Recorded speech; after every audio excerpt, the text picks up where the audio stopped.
The Berean Pulpit welcomes you to my study from Hillsboro, Missouri.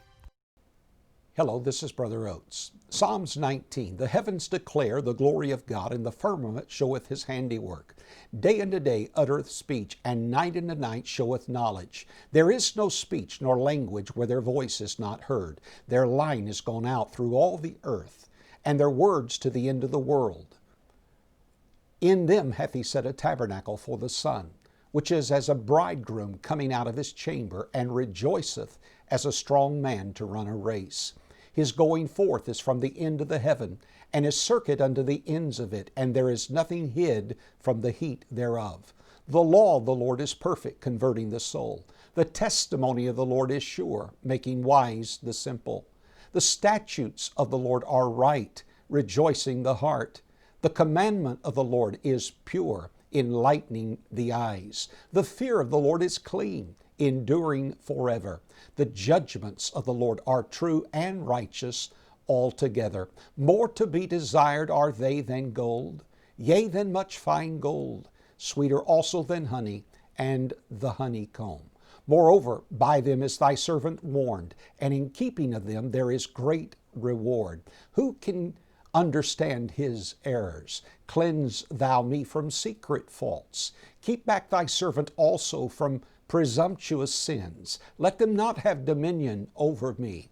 Then shall I be upright, and I shall be innocent from the great transgression. Let the words of my mouth and the meditation of my heart be acceptable in thy sight, O Lord, my strength and my Redeemer. The psalmist David looked up to the skies, whether it were in the daytime or the nighttime, and came to this clear conclusion that the heavens or sky declared the voice of God's glory. Beginning with verse number 7, he looked at the Scriptures and came to the same conclusion. Whether it were the sky or the Scriptures, both declared the voice of God's glory. Take, for example, the sky. Did you know that if you look up, just the sheer dimension of the sky declares God's glory? I'm sure if you went from one end of your county to the next, it would be a pretty good trip. Or how about this, from one end of your state to the next? Or how about this, from one end of your country to the next? Or how about this, just start right where you are and circle the world and come back to that same original place. You'll come to this conclusion: it's a big world. And then just look up. Look up to the sky. Did you know that it would take light years to travel from just one point of our galaxy to the next? And then there are many, many more galaxies. You see God's glory in its design. For example, our Earth. This planet spins on its axis, but it does not spin perfectly perpendicular. It slants just a little bit.